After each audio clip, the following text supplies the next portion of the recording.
Ok, bonjour. Bonjour. Alors, quel est ce cas complexe, Jérémy? Nous sommes avec une patiente de 74 ans pour une mesure de prise de pression portale directe sous écho-endo, la demande de notre équipe de pathologie. C'est une dame, effectivement, on va faire court, qui a une histoire complexe de fissure artério-portale congénitale, qui a déjà été traitée par voie endovasculaire, avec développement d'un cavernum postal, post-embolisation, avec une discussion sur une réintervention. Et donc c'est une des indications qui est prise en défaut par les mesures de pression portale par voie transjugulaire, puisque c'est une hypertension portale qui va être plutôt infrahépatique.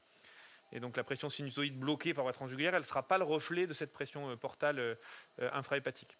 Donc en fait, je suis avec un écho-endoscope, linéaire, pentaxe, J10. C'est ça un peu l'originalité, c'est qu'on va mesurer la pression portale avec un écho-endoscope, ce qui n'est pas... Non, pas classique, c'est le nouveau système qui est commercialisé par Cook, l'aiguille Insight, qu'on va vous montrer, qui est en cours d'évaluation quand même. Alors là, c'est parmi les bonnes évaluations, ça pourrait être peut-être une évaluation dans le futur, parce que c'est plus une mesure indirecte, ça va être une vraie mesure directe. Vous allez voir, on va piquer dans la veine sudhépatique, faire une mesure de pression dans la veine sudhépatique, puis piquer dans le tronc porte, faire une mesure directe de la pression portale, et faire un gradient du coup direct, et pas un gradient extrapolé par la mesure transjugulaire. Et déjà, sur le plan accessibilité, c'est un geste qui est complexe. A priori, c'est notre premier, on va être honnête, c'est comme une ponction sous écho-endoscopie. J'ai ma sudhépatique médiane qui va être notre cible pour la première ponction. Il y a beaucoup de recommandations, toutes les recommandations bas-veineuses basent beaucoup aussi sur la prise de pression portale. Il y a un vrai intérêt clinique, ce qui est sûr, c'est que la plupart des recommandations bas-veineuses d'hypertension portale, clairement, vu la population des cirrhotiques et la population des médecins qui prennent la pression portale, il y a quand même un déséquilibre. Donc peut-être qu'on pourrait aussi... du coup, améliorer ce suivi des malades, la prise en charge. Là, c'est une aiguille spéciale, on est d'accord, c'est pas une aiguille standard. Elle fait quel diamètre? 25 gauche. 25 gauche. Okay. 25 gauche. On est content qu'elle soit plus petite pour faire pour un prélèvement sanguin. Il faut le manomètre au niveau du cœur, sinon ça ne va vouloir rien dire. Okay, donc là, c'est pour ça qu'il y a cette table qu'on a positionnée au niveau du cœur. Je sors ma gaine comme une pression standard. Vous voyez ma gaine qui apparaît au sommet de mon image. Et je vais essayer de me trouver un positionnement pour aller voir ma sudhépatique médiane qui est là. Alors, on voit que tu vas être dans l'axe de l'aiguille.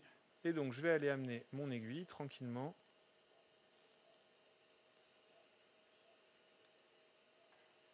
Et là j'ai traversé. L'idée, c'est de faire un peu comme dans les hépatico-gastrostomies. Il vaut mieux traverser et se mettre au recul. Voilà. Là, je pense que tu traverses un peu de x5 quand même pour éviter... Parce que bien évidemment, la complication qu'on craint, ça va être la complication. On purge avec un peu de sérum phi pour mettre la mise à niveau. Super, ça a fait le 0 et là, on fait la pression. On attend que ça s'équilibre. 30 secondes. Donc moi, j'ai le manomètre sous les yeux. C'est en train de se stabiliser à 10. Donc on va faire la première mesure à 10. Arnaud, tu vas le réinitialiser en repurgeant. Je ne bouge pas, moi, et on va faire 3 mesures. Dans la veine sudhépatique et dans la veine porte, faire la moyenne des mesures. On attend un peu, c'est en train de se rapprocher de la même première mesure, donc c'est rassurant sur notre positionnement. Parfait. Deuxième mesure, à 10, pareil. Dernière mesure, à 9. Donc on a 3 mesures qui sont concordantes, donc on peut en finir avec la mesure. Tu peux relâcher. Donc, je rentre mon aiguille, comme d'habitude. Hop, je verrouille mon aiguille. Et je déverrouille ma gaine et je rentre ma gaine. Ok. Donc maintenant, on va aller se positionner sur une fenêtre de tir sur le tronc-porte.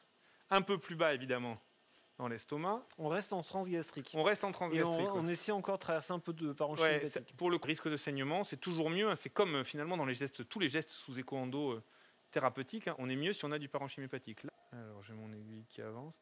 On rentre vraiment facilement. C'est une 25 gauche. Et là, on la perd un peu. On la perd un peu, là j'y suis. Ok, là j'y suis. Facilement. Ok. Donc Arnaud, tu vas repurger. Tu mets combien, Arnaud, pour purger? 1 cc à chaque fois. 1 cc à chaque fois. Physiologique. On est en spontané, on a choisi de le faire en spontané comme une écho-endo standard. Et après, on attend combien de temps? On attend que le numéro soit stabilisé, quoi. Exactement. Ok, 21, ouais. On va repurger, on relance. Donc ce qui est bien, c'est qu'on n'est pas obligé de reponctionner, on a juste à purger notre cathéter. Et 19 pour terminer. On se demande si on ne pourrait pas faire qu'une mesure en fait. Ouais, mais ils vont y arriver, mais pour l'instant il y a besoin de valider tout. Et maintenant qu'on n'a plus besoin d'être ailleurs, c'est l'aspect bien du manomètre avec l'aiguille, avec du sérum phi qui a purgé tout le système avant. Donc, vous voyez, c'est extrêmement simple. La seule chose, c'est que je pense qu'il faut être humble et que généralement les gens qui font de l'écho-endoscopie ne sont pas des spécialistes des pathologies d'hypertension portale et qu'il faudra être un peu prestataire de service dans nos équipes d'hépato, mais il faut leur communiquer à eux aussi. Alors le laboratoire Cook le sait puisqu'il commercialise ce système, est allé voir les hépatologues qui font des hypertensions portale. Il faut leur communiquer à eux l'existence et d'ailleurs c'est un chirurgien, nous, spécialiste des maladies du foie qui a pensé, qui nous a demandé de faire cette mesure. Je vous remercie.